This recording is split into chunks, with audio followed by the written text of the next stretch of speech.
BBC published allegedly a mobile phone recording of the oath taken. We can't be sure that that's the correct one, of course, but I know that allegedly that there is a recording of it, and that is posted in an article that BBC put up just a little short while after that point. But anyway, please go ahead. Well, what we're looking at is the mind of humanity, the mind of Americans, and the programming that's going on. So these are just small details that, in an overall sense, start to shift people's brains. They start to say, well, we don't really need that Natural Born Citizen Act. We don't need, it starts to shift the mindset to allow a little more leniency so that they can start to bring in deeper rules and open this to what they intend to be is the regions. They want to put regional governments in all of the world. And, I focus on the U.S., and so they want to put a capital in Atlanta and a capital in Denver and then 10 regions within the U.S. Mm-hmm. And so this was curious when Barack was supposed to pass this latest bailout. And then he was like, well, I'm going to put this on hold for 5 days. And none of you can look at this bill, although he promised all this transparency. No, I'm not going to show you this bill. And then I'm going to go sign it in Denver. So it's like they're shifting the mentality. They're shifting everything. So now we see Denver as this other capital.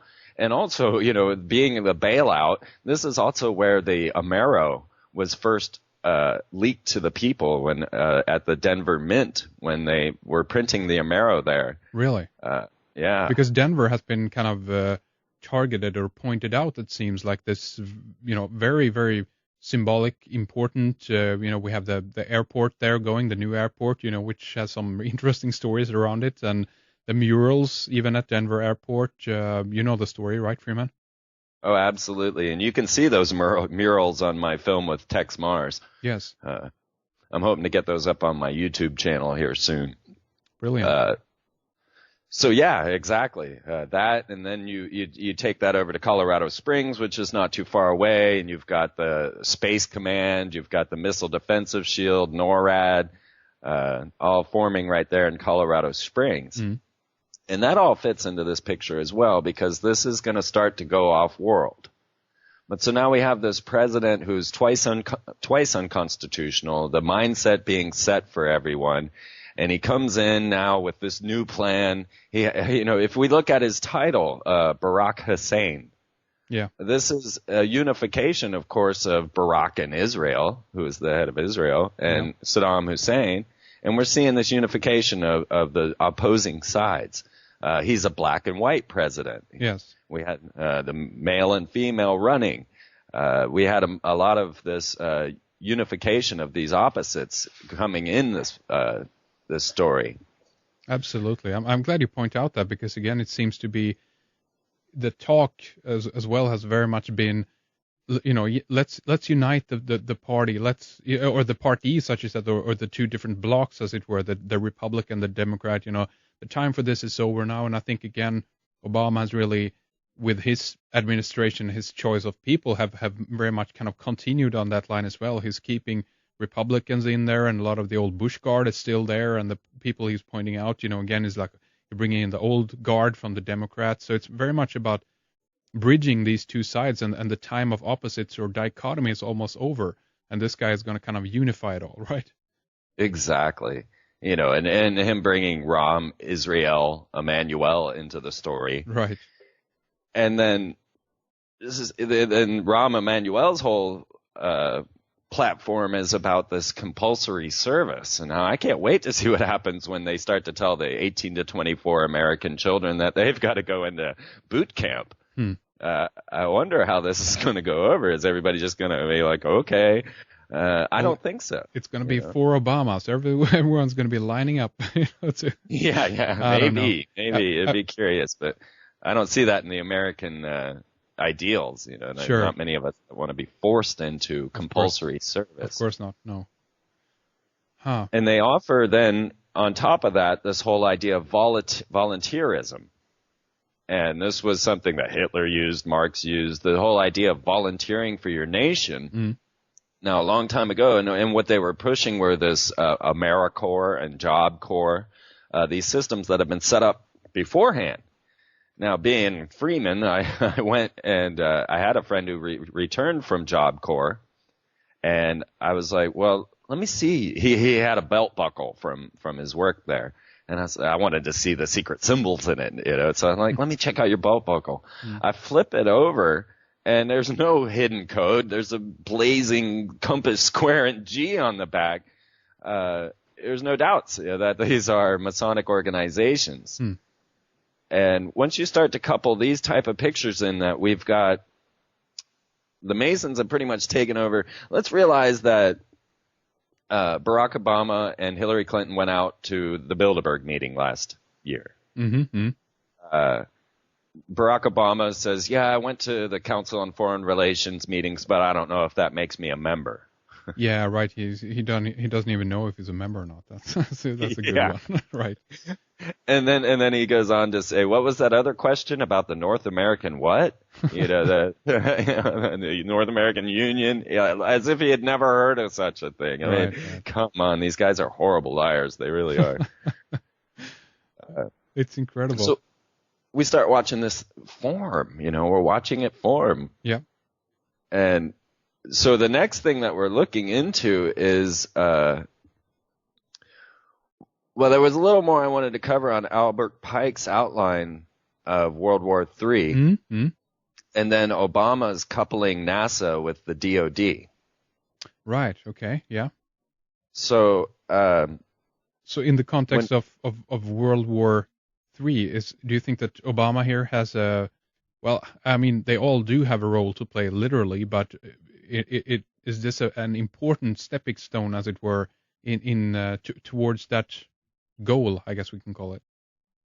I think so. We're starting to see a lot of symbols in that way, which we'll get into a little bit more, but like Pope Benedict taking on that title, or, you know, Cardinal Ratzinger, the Nazi, and taking on the name Pope Benedict, which is the name of the Pope during World War I.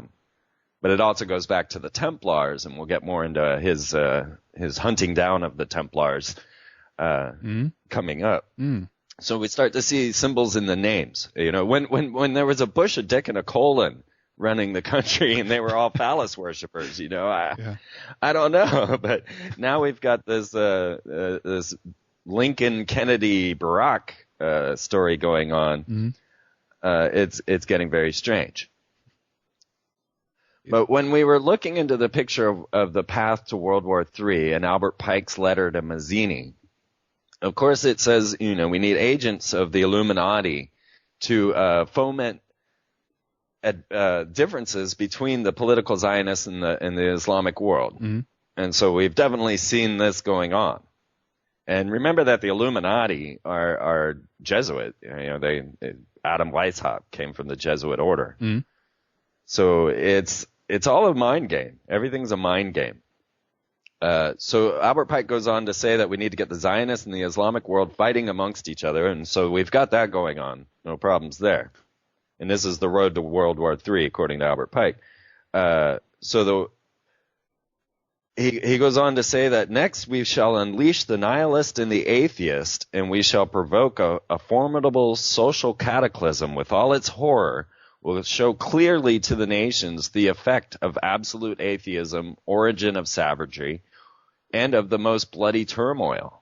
Then the revolutionaries will exterminate those destroyers of civilization, and the multitude disillusioned with Christianity, whose deistic spirits will from that moment be without compass and direction, anxious for an ideal, but without knowing where to render its adoration, which is basically what they keep doing to us. You know, they just as I was saying with Bill Clinton and all of the mind control, the mind pattern programming going on, they will then receive the true light through the universal manifestation of the pure doctrine of Lucifer, finally brought out into public view.